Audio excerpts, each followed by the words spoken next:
Hai, selamat datang kembali di channel Rizky Sajalah, channel podcast online yang bisa merubah harimu jauh lebih bermakna. Oke guys, masih tentang Laila Majnun ya.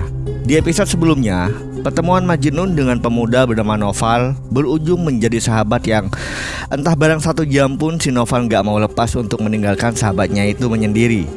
Karena mungkin Noval berpikir jika si Majnun ditinggal sendiri, dia akan kembali ke perasaan di mana dia lagi terpuruk dan tidak punya semangat untuk melanjutkan hidup.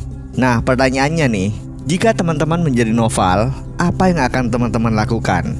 Ketikkan di kolom komentar ya. Dan bagaimana kisah selanjutnya? Sebelumnya, untuk yang belum tahu bagaimana kisah Laila Majnun kemarin, bisa diklik di sini ya. Baiklah, Rizky ucapkan terima kasih banyak untuk yang masih betah di sini dan selamat menyaksikan. Hari itu, seperti hari biasanya, Majnun dan Noval sedang duduk bersama, bersantai dan bersenang-senang. Percakapan ringan terlontar dari bibir mereka. Tiba-tiba, senyum Majnun mendadak pudar dan wajahnya tertutup awan hitam. Air matanya membasahi matanya dan ia mulai mendendangkan sajaknya guys. Kesedihan di hatiku tak membuatmu tergerak. Kau tak merasakan sakitku saat ku menangis. Begitu banyak janji yang kau buat, tak satu pun yang kau tepati. Kau bersumpah akan memuaskan hasratku. Sedari awal kau keras kepala, berkeinginan untuk memadamkan nyala api cinta yang membara. Dan dengan kata-kata kosong, kau mengoyak hatiku. Noval duduk dalam diam dan sedih, bertanya-tanya bagaimana mungkin rasa pahit itu tidak terdeteksi dalam cangkir persahabatan mereka. Apa yang harus dikatakannya? Bagaimana ia bisa menanggapinya? Ia tidak menyiapkan senjata apapun untuk serangan ini. Tak ada kata yang pantas untuk dapat memukul mundur serangan tiba-tiba ini. Yang dapat ia lakukan hanyalah menurunkan pandangannya untuk menutupi kesedihan yang dirasakannya. Sangatlah jelas guys, bahwa segala sesuatu yang terjadi selama beberapa bulan itu tidak dapat memadamkan hasrat Majnun kepada Laila. Api itu justru menyala semakin besar. Majnun tidak peduli seberapa beratnya tugas itu, apapun resiko atau bahaya yang harus dia hadapi. Noval telah berjanji dan kini ia terikat oleh janji itu. Ia harus memenuhi janjinya. Dengan getir, Majnun melanjutkan ucapannya. Betapa mudahnya kau membuat janji-janji itu, dan kini kau bungkam. Apakah kau akan duduk di sana dan melihat hatiku hancur, sementara kau tak berbuat apa-apa? Kesabaranku telah habis, akal sehatku pun demikian. Jika kau tidak membantuku, aku akan mati. Atau mungkin aku harus meminta pertolongan dari teman-teman yang lebih baik. Aku dulu lemah tanpa teman, hancur dan haus akan air kehidupan. Dan kau berjanji akan mengubah segalanya. Namun demikian, kau tak berbuat apapun kecuali melanggar janjimu. Pria macam apa kau ini? Apakah Allah tidak meminta umatnya untuk memberikan makanan kepada mereka-mereka yang sedang kelaparan? Untuk memberikan minuman kepada mereka-mereka yang sekarat karena dahaga? Penuhi janjimu. Jika tidak, pria gila ini akan kembali ke gurun tempat kau menemukannya. Persatukan aku dengan Laila atau aku akan mengakhiri hidupku yang hancur ini. Jantung kekasihku berdetak untuk pihak musuh. Dan dimanapun jantungnya berada, maka di sanalah tempatku. Aku ingin mati demi dirinya. Kata-kata Majnun bagaikan panah berapi dan hati Noval bagaikan lilin. Noval menyadari bahwa ia harus segera beraksi. Segera saja ia mengganti jubahnya dengan pakaian perang dan tak lupa membawa pedangnya. Ia mulai berangkat tanpa menunda lagi. Dalam waktu 1 jam, 100 orang berkuda yang seluruhnya telah dibekali oleh keahlian bertarung dikumpulkan di bawah bendera Noval. Noval menunggang kudanya di depan. Rambutnya tergerai dan dikibaskan oleh angin bagaikan surai singa. dan Majnun berada di sisinya.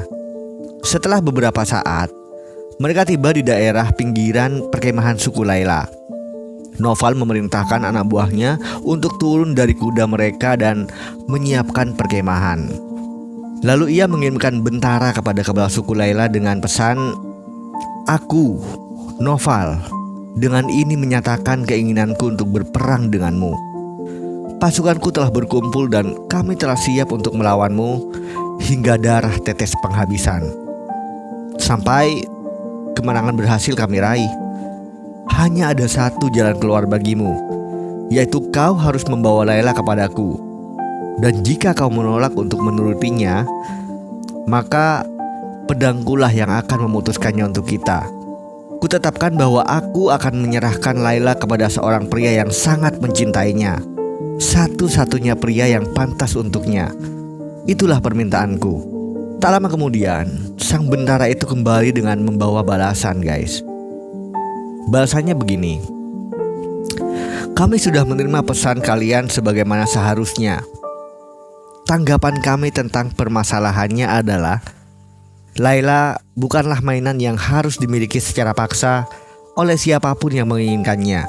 Seberapapun indahnya sang rembulan, tetap saja ia tak dapat dimiliki oleh siapapun yang jatuh cinta kepadanya. Apakah kau akan mencuri apa yang bukan menjadi hakmu? Apakah kau akan berperang demi sesuatu yang tak sepatutnya kau miliki? Apakah kau berani meminta sesuatu yang tak mungkin, lalu mengancam kami dengan kematian saat kami tak bersedia menyerahkannya kepadamu? Kau iblis dari neraka, maka lawanlah kami jika memang itu kehendakmu, dan hadapkan kami ke pedangmu jika memang kau mampu." Kemarahan Noval memuncak, guys. Ia lalu mengirimkan pesan balasan kedua, "Kalian manusia-manusia menyedihkan yang bodoh. Apakah kau buta? Tidakkah kau lihat betapa kuatnya kami dan betapa tajamnya pedang-pedang kami? Apakah kalian berpikir bahwa kalian benar-benar mampu melawan kami? Dapatkah beberapa orang dengan peralatan usang melawan sepasukan orang bersenjatakan besi yang disulut oleh kemarahan? Ayolah, gunakan akal sehatmu selagi bisa. Lakukan apa yang kami minta dan selamatkan diri kalian. Jika tidak, maka bencana akan membanjiri kalian." Namun, lagi-lagi sang bentara kembali dengan surat penolakan yang berisikan cacian dan cemooh. Kemarahan Noval sudah tak tertahankan lagi, guys. Sambil menarik pedang dari sarungnya, ia memberikan pertanda kepada pasukannya untuk bergerak maju. Dengan pedang-pedang yang berkilauan di bawah sinar matahari dan genggaman tangan yang terkepal di udara, pasukan Noval melaju menuju perkemahan Layla bagaikan sekawan burung hering yang kelaparan. Terdengar bunyi dentingan baja dengan baja, ringkikan kuda, jeritan, teriakan, serta tangisan mereka-mereka yang terluka. Terlihat tikaman pedang di dada, tombak ke paha, dan kapak ke kepala. Terdengar isak tangis para wanita dan anak-anak yang berkumpul di dalam tenda. Tubuh-tubuh mereka yang terluka, dari kepala yang terlepas dari tubuh, serpihan-serpihan daging yang berjatuhan di kaki, darah-darah mengalir bagaikan sungai, membuat tanah berubah warna menjadi merah, ungu, dan hitam. Dan di mana-mana terlihat kematian yang mengenaskan.